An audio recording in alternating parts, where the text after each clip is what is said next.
Olá, meu nome é Caio Henrique, atualmente sou aluno de doutorado pelo programa de pós-graduação em Química, Faculdade de Filosofia, Ciências e Letras de Ribeirão Preto. Sou orientado pela professora doutora Aline Thaís Bruni e recebo financiamento pela CAPES. Neste 21º Simpósio Brasileiro de Química Teórica, venho apresentar o trabalho ao qual eu pude contribuir e desenvolvido pelo aluno Leonardo Matias dos Santos, intitulado Avaliação Estrutural e Espectral da cráton. Ao longo da história da humanidade, diversas substâncias que alteram a consciência foram consumidas e são relatadas. Contudo, nas últimas décadas, algumas substâncias sintéticas ganharam destaque devido à mimetização dos seus efeitos e à possibilidade de ter uma impressão de licitude, a qual não existe. Contudo, devido à incerteza dos efeitos acerca dessas substâncias, um movimento contrário tem ganhado força, que é o consumo de substâncias naturais. Neste caso, iremos trabalhar e especificar a mitragenina especiosa, mais especificamente o seu alcaloide, o qual é conhecido como cráton. O objetivo deste trabalho foi fazer uma análise estrutural e uma avaliação espectroscópica por infravermelho desta estrutura, utilizando química teórica e quimiometria. A combinação dessas duas técnicas, dessas duas áreas, se torna interessante porque essa substância é proibida no Brasil. Então, para fazer o seu estudo, realizamos uma análise conformacional sistemática, obtenção de possíveis conformeros. Estes foram otimizados estruturalmente por o software Orca, utilizando DFT-PBE0 e a base ZVP. A partir dessas otimizações, utilizamos a energia livre de Gibbs para realizar a distribuição de Boltzmann e obter o conformero mais provável de ser encontrado. Este conformero foi utilizado num planejamento fatorial completo para que possamos avaliar diferentes fatores de cálculo a otimizar este processo em futuras novas estruturas semelhantes a cráton. Esses parâmetros, então, foram avaliados por uma ANOVA com 95% de confiança. As respostas foram tempo e RMSD.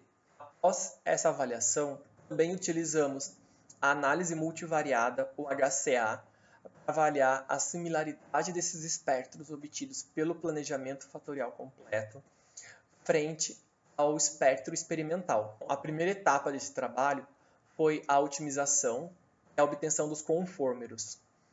Observamos uma diferença entre o conformero mais provável e os outros conformeros.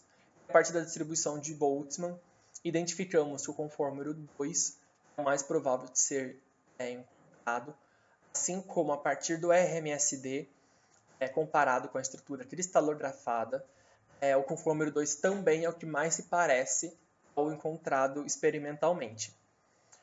Essa estrutura então foi inserida e foi utilizada para a avaliação dos parâmetros de cálculo, o qual obtivemos as respostas de tempo e RMSD que foram avaliadas tanto pelo diagrama de Pareto quanto pela ANOVA.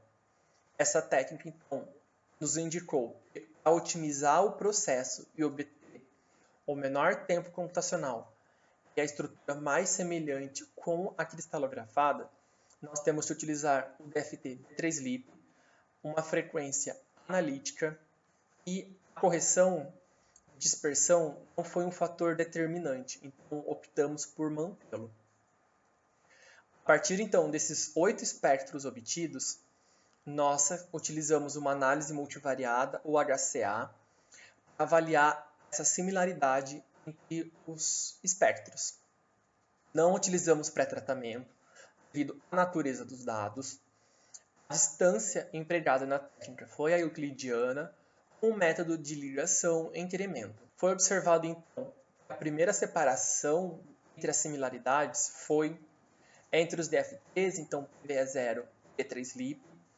A segunda diferença entre os espectros ocorreu no método de frequência utilizado, por fim, a correção se ela foi ou não empregada. O que fica bastante claro neste trabalho foi que, tanto com a análise estrutural, quanto o planejamento, quanto a análise multivariada, o experimento 1, B3LIP, frequência analítica, e a utilização da correção foi o espectro que mais se pareceu com o experimental.